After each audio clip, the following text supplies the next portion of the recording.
я, Тимоха, и сегодня, якщо вы наберете где-то 50 лайков, ну так, 50, где-то 50, не знаю, тогда я пойду вот этот весь, не, вот этот весь паркур. Нет, это не шутка, реально, вот это все пойду.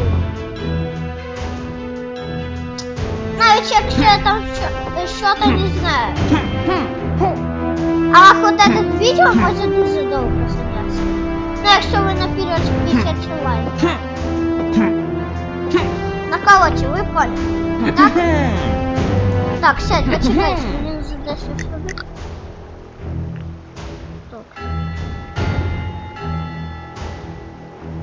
Так, сейчас. Ну, короче, спокойно, да? Ну, короче, всем пока, всем бывайте. Короче, всем бывайте.